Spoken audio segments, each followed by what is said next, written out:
안녕하십니까. 자, 이번 강의는 244페이지 맨 밑에 22번입니다. 전세권에 관한 설명으로 타당한 것은 1번 전세권은 자유롭게 양도할 수 있고 임대할 수 있고 담보를 할 수 있죠. 따라서 1번은 X고, 2번 전세권은 전세금을 반환받기 위해서 경매할 수 있고 우선 변제권도 있죠. 따라서 2번도 X죠. 3번 전세권은 물건이기 때문에 전세권을 취득하려면, 성립하려면 전세권 설정 등기가 필요해요. 따라서 전세권은 등기하지 않아도 제3자에게 대항할 수 있다는 지문도 X죠. 4번 전세권은 최장 존속기간에 제한이 있어요. 아무리 그래도 10년을 넘지 못하기 때문에 4번은 맞는 지문이고요. 5번 농경지는 전세권의 목적이 될 수는 없습니다. 답은 4번이에요. 자, 23번입니다. 자, 맞는 거 옳은 것을 찾는데 1번 전세권 설정, 전세권자는 스스로 사용 수익해야 된다. 스스로 수선해 줘야 되기 때문에 1번은 뭐가 돼요? X고, 2번 목적물의 일부가 불가항력으로 인해 소멸했어요. 그러면 일부가 멸실됐고 멸실에 대해서 불가항력이라는 말은 전세권자에게 고의과실이 없다는 얘기죠. 그러면 일부에 대한 전세권은 소멸하게 되고요. 그 소멸된 범위에서 전세금 반환을 청구하는 것이 가능하기 때문에 전세권에는 변동이 없다. X죠.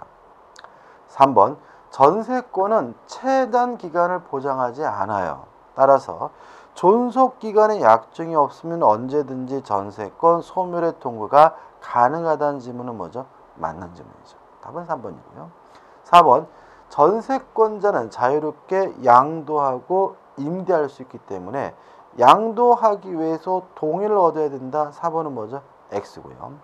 5번 전세권도 담보물권입니다. 따라서 전액 변제받을 때까지 목적물 전부에 전세권 효력이 미친다. 불가분성, 전세권자에게도 인정이 되고요. 또 전세 목적물이 멸실, 훼손, 공용징수당했을 때 그 금전적 가치 변형물에도 전세권 효력이 미치기 때문에 물상대위성도 인정이 됩니다. 따라서 5번도 뭐죠? X가 되는 거죠. 자, 24번입니다. 맞는 것을 찾는데 좀 반복적이죠. 그죠? 그래서 5번 보시면 원 전세권이 소멸하면 전 전세권도 소멸되기 때문에 5번이 뭐죠? 답이 되겠죠. 자, 넘겨보시면 25번입니다. 전세권에 관한 설명 중 틀린 것은 1번 전세권은 저당권의 목적이 될 수 있다. 맞습니다. 2번 최장 존속기간 10년을 넘지 못하고요. 3번 상린관계에 관한 규정이 당연히 적용이 됩니다. 4번 전세권은 타인의 건물에 대해서만 성립한다. X예요. 전세권의 객체는 부동산입니다. 따라서 건물뿐만 아니라 토지에 대해서도 설정하는 것이 가능하기 때문에 4번이 X죠. 답이고요. 5번 전세권에 관하여는 물론 우선 변제권이 인정이 됩니다. 자, 26번 좀 문제가 좀 길죠. 이제 판례 문제들인데 일단 옳지 않는 것을 찾는데 1번입니다. 자, 전세권은 용익 물건이지만 담보 물권적 성질도 가져요. 근데 문제는 현대적 의미에서 전세권은 용익 물건으로서의 가치는 많이 퇴색된 상태고요.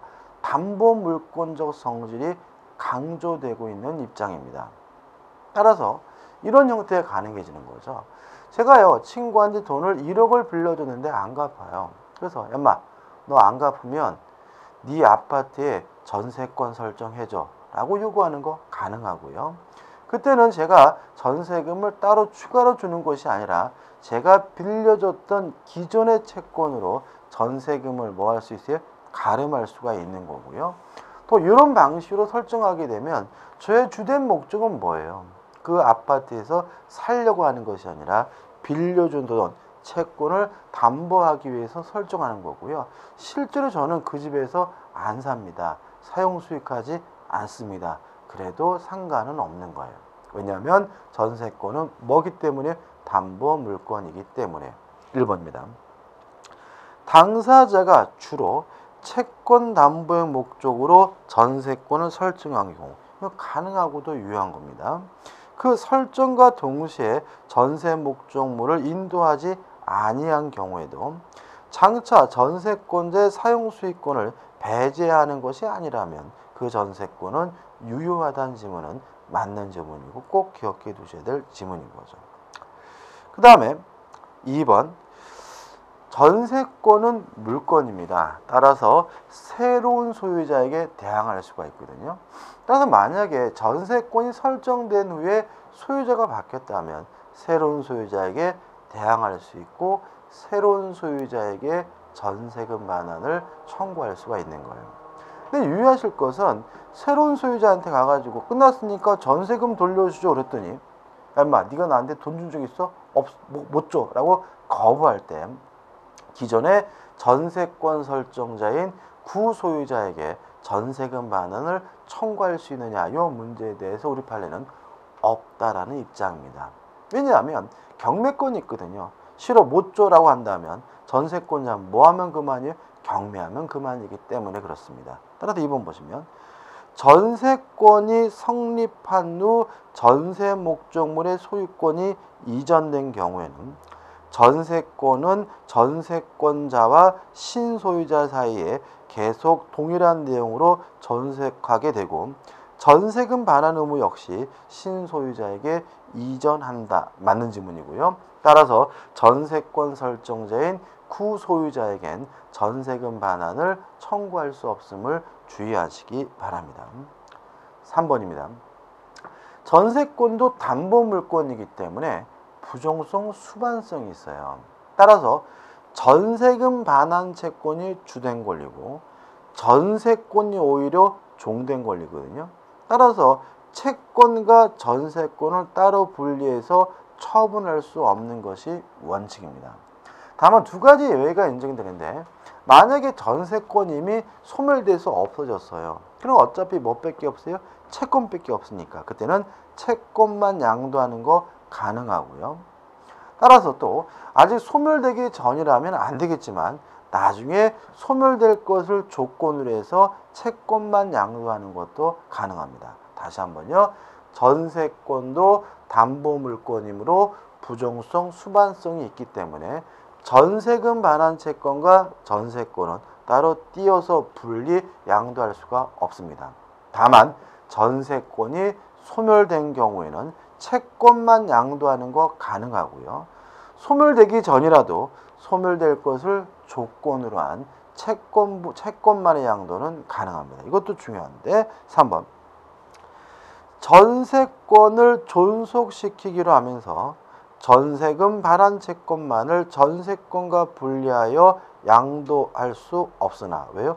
부정성, 수반성 때문에 장래 그 전세권이 소멸하는 경우에 전세금 반환 채권이 발생하는 것을 조건으로 그 장래의 전세금 반환 채권을 양도할 수 있다는 지문은 맞는 지문이 됩니다. 그 다음에 4번 자, 전세권에 대하여 저당권이 설정된 후 전세권이 기간 만료로 소멸했어요. 이게 우리가 저당권에 관한 물상대에 대한 개념을 정확히 이해하시면 좋은데 그것과 관련되어 있죠. 자, 이런 문제입니다. 저당권이 어디에 설정되어 있냐면 전세권에 설정이 되어 있어요. 근데 이 전세권이 기간 만료로 소멸하게 되면 무엇도요? 저당권도 소멸하게 되는데 문제는 전세권이 소멸하게 되면 뭐가 생기죠? 돈이 생기죠. 그게 뭐예요? 전세금이죠. 이때 저당권자는 전세금이 지급되기 전에 압류를 한다면 요 저당권이 소멸되지 않고 요 전세금에 계속 그 효과가 뭐하게 되냐면 미치게 되고요. 이것도 일종의 뭐예요? 물상대로 이해할 수가 있는 거죠. 따라서 4번 전세권에 대하여 저당권이 설정된 후 전세권이 기간 만료로 소멸하는 경우에는 전세금 반환 채권에 대한 제3자의 압류 등이 없는 한 전세권 설정자는 전세권자에 대해서만 전세금 반환 의무를 부담한다. 맞는 지문이죠. 이해되시나요? 자, 만약에 압류를 하게 되면 요 저당권의 효력이 어디에도 미쳐요? 전세금에도 미치니까 함부로 이 전세금을 누구한테 돌려주면 안 돼요? 전세권자에게 돌려주면 안 되는 거죠. 근데 이 사람이 압류를 안 하고 있어요. 그러면 전세권이 소멸하면 뭣도 소멸해버려요? 저당권도 소멸해 주니까 전세권 설정자 입장에서는 누구는 신경 쓸 필요 없는 거죠? 저당권자는 신경 쓸 필요 없이 누구한테요? 전세권자에게 전세금을 반환하면 된다는 취지니까요. 이것도 은근히 중요하니까 꼭 이해해 두셨으면 좋겠습니다. 5번 건물의 일부에 대하여 전세권이 설정되어 있어요. 자, 일부 전세권자는 물론 경매가 됐을 때 우선 변제권이 인정이 돼요. 그렇지만 목적물 전부에 대해서 경매는 청구할 수가 없기 때문에 그 전세권의 목적이 된 부분이 구조상 이용상 독립성이 없어 구분 소유권의 객체로 분할할 수 없는 경우에는 건물 전체에 대하여 경매 신청이 가능하다는 지문은 뭐죠? X입니다. 그것도 꼭 기억해 두셔야 돼요. 지금 여기서 5가지 판례가 나와 있는데 다 중요한 것들이니까 꼼꼼히 확실하게 기억도 하시고 무슨 뜻인지 뭐도 하셔야 되냐면 이해도 하셔야 돼요. 굉장히 중요한 판례들이 모여 있는 겁니다. 27번입니다. 다음 설명 중 가장 옳지 않은 것, 틀린 것을 찾는데 반복적인데 3번을 보시면 주택에 대한 전세권자와 주택임대차 보호법에 의한 대항력과 확정의 일체를 갖춘 주택의 전세 임차인은 그 전세금의 반환에 관하여 순위에 따른 우선 변제적 효력과 경매 청구권을 가지는 점에서 실질적으로 동일한 지위에 있다. X예요. 뭐가 다르냐면요. 경매 청구권은 주택 임차인에게는 인정되질 않아요. 따라서 전세권자는 채무 명의 없이 바로 경매를 신청할 수는 있지만 주택 임차인은 경매 신청권, 경매권이 없기 때문에 먼저 재판을 하고 확정 판결을 받아야 경매를 청구할 수 있다는 점에 차이점이 있는 거죠. 다시 말하면 이렇게 되는 거죠. 전세권자는 우선 변제권도 있고 경매권도 있고 물론 물권이니까 뭐도 있어요? 대항력도 있는 거죠. 근데 만약에 주택 임차인이 인도받고 주민등록하고 확정 일자를 하면 대항력도 있고 우선 변제권은 있지만 뭐는 인정되지 않아요? 경매권은 인정되지 않는다는 점에서 차이점이 있으니까 꼭 기억해 두시기 바랍니다. 4번은 전세권이 소멸됐을 때 쌍방의 의무는 동시 이행관계라는 규정이고요. 내용이고요. 5번은 전세권자는 필요비 상한은 청구할 수 없고 유익비만 청구할 수 있다는 내용이네요. 맞죠? 답은 뭐죠? 3번이 됩니다. 28번도 특별한 것은 아닙니다. 1번이 답이죠. 전세권자는 필요비 상한을 뭐 할 수 없어요? 청구할 수가 없습니다. 따라서 1번이 뭐죠? 답이 되는 거고요. 나머지 것들은 특별한 것은 아니네요. 2번 소멸됐을 때 쌍방의 의무는 동시행 관계고 3번 자유롭게 임대, 전전세할 수 있는 대신 책임은 강화돼서 임대하지 않았으면 면할 수 있는 불가항력에 대해서도 책임을 부담해야 되고요. 4번 전세권이 설정된 후에 토지와 건물의 소유자가 달라지면 법정 지상권이 발생하고요. 그 다음에 5번 전세권이 설정된 후에 소유자가 바뀌면 새로운 소유자가 전세권 설정자 지위를 갖게 되고요. 새로운 소유자가 전세금을 반환해야 된다는 내용인 거죠. 답은 1번이 됩니다. 자, 넘겨보시면 29번입니다. 이것도 판례들인데 굉장히 복잡한 것 같지만 한 거예요. 자, 옳지 않는 것인데 1번 전세금 반환 채권만은 따로 분리해서 양도할 수 없지만 전세권이 소멸된 후에는 채권만 양도하는 것이 가능하고요. 그 다음에 2번 전세권은 담보 물건이기 때문에 기존의 채권으로 전세금을 가름할 수 있고요. 전세권자가 사용 수익하지 않더라도 전세권은 성립하거든요. 따라서 결론을 보시면 전세권자로 등기된 자가 사용 수익하고 처음부터 읽어봐야 되겠죠. 가름할 수 있고 사용 수익하지 않더라도 전세권이 성립되죠. 따라서 2번 전세금이 현실적으로 지급되지 아니하고 기존의 채권으로 가름된 경우에도 전세권이 유효하게 성립되는 것이니까 설사 전세권 설정 등기가 되어 있고 전세권자로 등기된 자가 사용 수익하고 있더라도 전세권은 성립되지 않는다는 지문은 X가 되는 거죠. 3번 전세금의 반환과 목적물의 반환은 동시이행 관계입니다. 따라서 목적물을 반환하지 않는다면 전세금 반환을 거부할 수가 있는 것이니까 전세권자가 경매를 신청하려면 먼저 집을 비워줘야 경매를 신청할 수가 있는 겁니다. 이게 또 중요하다 그랬죠. 읽어보면 전세권자인 채권자가 전세 목적물에 대한 경매를 청구하려면 우선 다른 말로 하면 먼저 전세권 설정자에 대하여 전세 목적물의 인도 의무 및 전세권 설정 등기 말소 의무의 이행 제공을 완료하여 쉽게 말하면 먼저 집을 비워줘요. 전세권 설정자를 이행지체에 빠뜨려야 한다. 맞는 질문이고 꼭 기억해 두셔야죠. 4번 일부에 대한 전세권자는 우선 변제권은 있지만 목적물 전부에 대해서는 경매를 청구할 수는 없고요. 5번 전세권이 소멸되는지 안 되는지는 최우선순위 저당권과 비교합니다. 따라서 최우선순위 저당권보다 전세권이 빠르다면 경매가 되더라도 전세권은 뭐 되지 않아요? 소멸되지 않아요. 볼까요?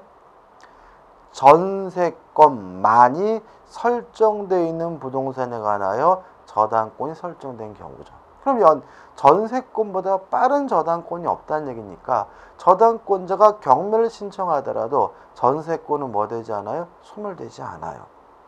저당권자가 경매를 신청하여 제3자에게 경락되어더라도 전세권자 용의권을 확보하기 위하여 전세권을 소멸하지 않는 것이 원칙이다. 맞는 질문이네요. 답은 2번입니다. 30번 다음 중 전세권의 소멸 사유가 아닌 것은 이것도 은근히 또 잘 틀리시는데 3번 목적물의 매매거든요. 왜냐하면 매매가 되더라도 소유자가 바뀌더라도 전세권은 새로운 소유자에게 뭐 할 수 있어요? 대항할 수 있죠. 따라서 목적물이 10번 팔리든 100번 팔리든 전세권은 뭐 되지 않아요? 소멸되지 않는 거죠. 답은 뭐죠? 3번이 되는 거죠. 31번입니다. 갑은 을의 소유 부동산의 전세권을 설정한 후 을은 병에게 부동산의 소유권을 이전하였다. 이 경우 전세금 반환의 법률 관계에 대한 다음 설명이 틀린 것은 간단하네요. 자, 전세권이 설정된 후에 소유자가 바뀌었죠. 그러면 새로운 소유자에게 대항할 수 있을 뿐만 아니라 새로운 소유자에게 전세금 반환을 청구할 수 있죠.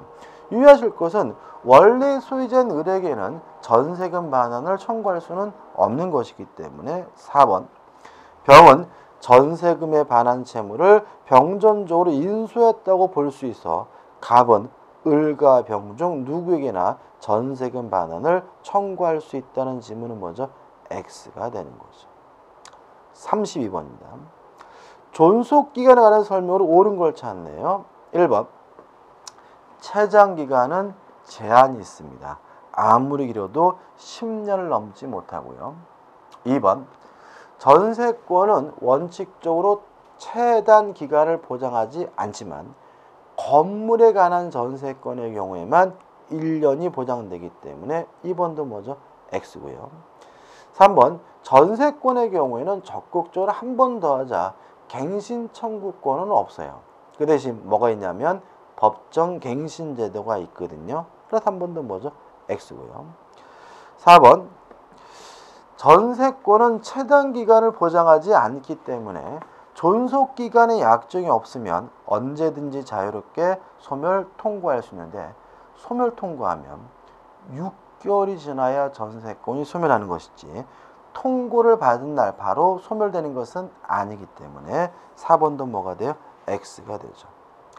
5번 전세권의 존속기간을 등기하지 않았다면 제3자 입장에서는 뭐예요? 존속기간의 약정이 없는 거겠죠. 따라서 제3자에 대하여 존속기간의 약정이 없는 것을 다뤄진다는 지문은 물론 맞는 지문이겠죠. 답은 5번이 됩니다.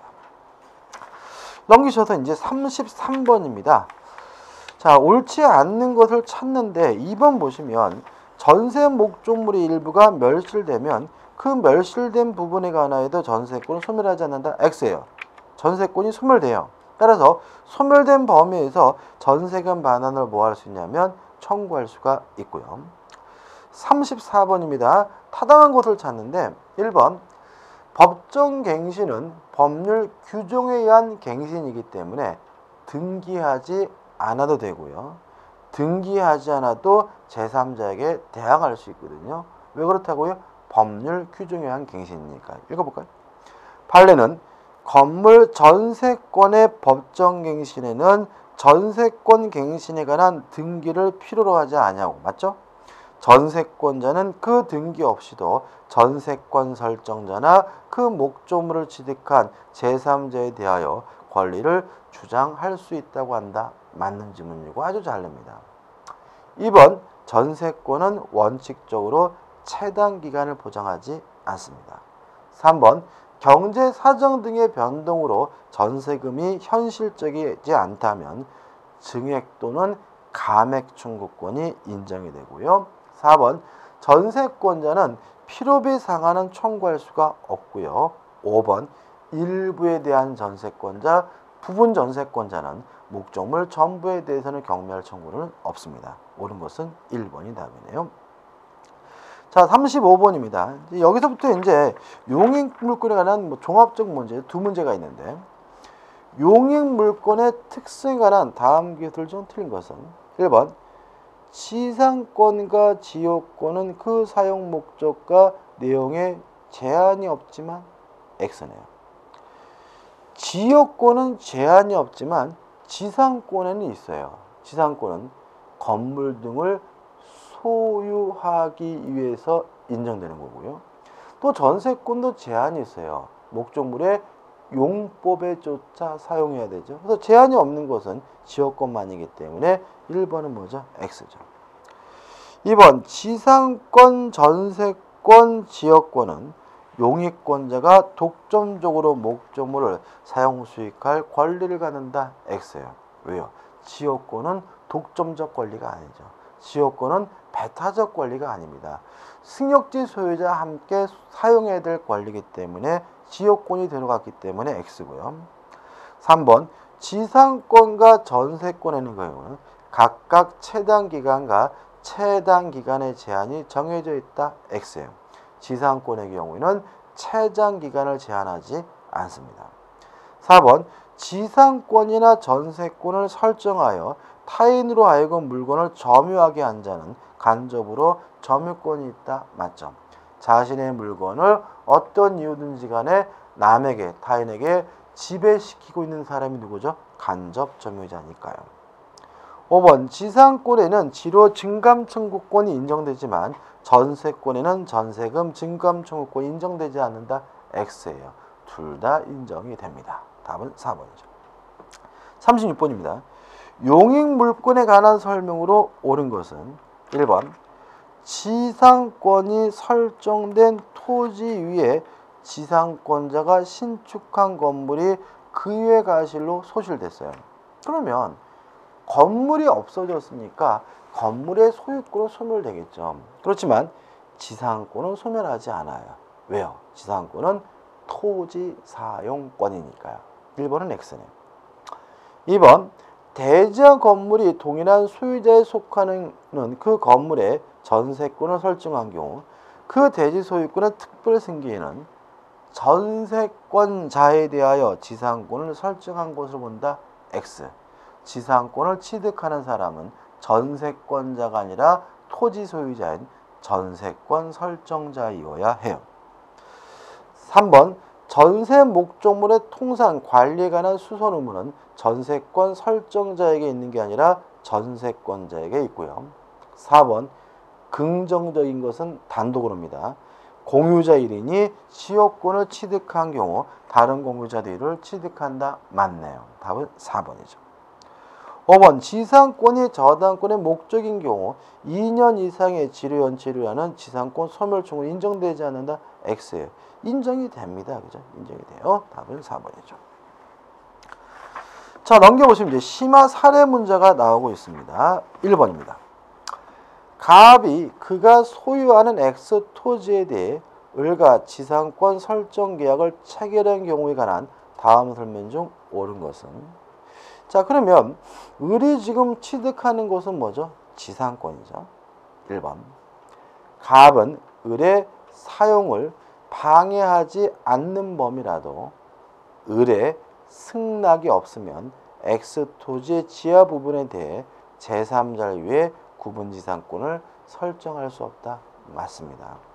자, 왜냐하면 구분지상권은 설정할 때 토지 소유자 외에 다른 권리자가 있다면 다른 권리자 전원의 동의가 있어야 돼요.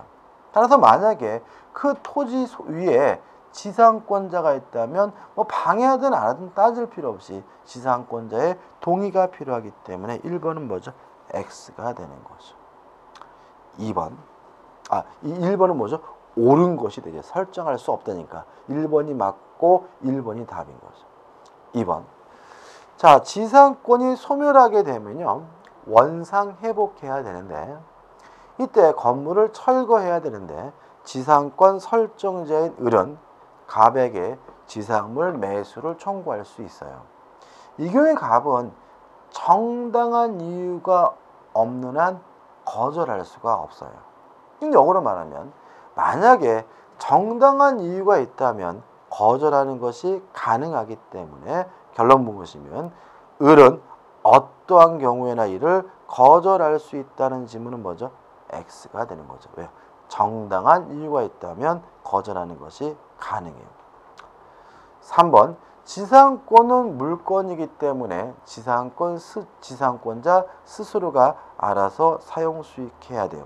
따라서 지상권 설정자인 갑은 을에게 사용 수익하게 해줄 의무가 없고요. 고장난 것이 있다면 보수해줄 의무가 없기 때문에 3번도 뭐죠? X가 되는 거죠. 4번 읽어볼까요? 갑을 간에 을은 X 토지를 타인에게 임대하지 않는다는 특약이 있어요. 이 특약이 무효인가요? 유효인가요? 무효죠.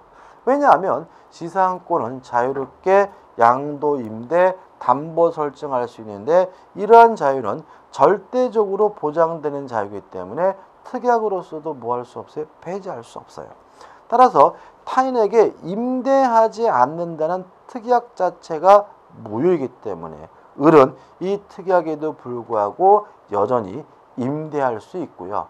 임차인은 정당한 임차인이기 때문에 지상권 설정자인 갑은 반환을 청구할 수는 없는 거죠. 따라서 계속 보시면 을이 갑의 승낙 없이 제3자 병에게 임대하고 인도했다면 갑은 병에게 X 토지의 명도를 청구할 수 있다는 지문은 X가 되는 거죠.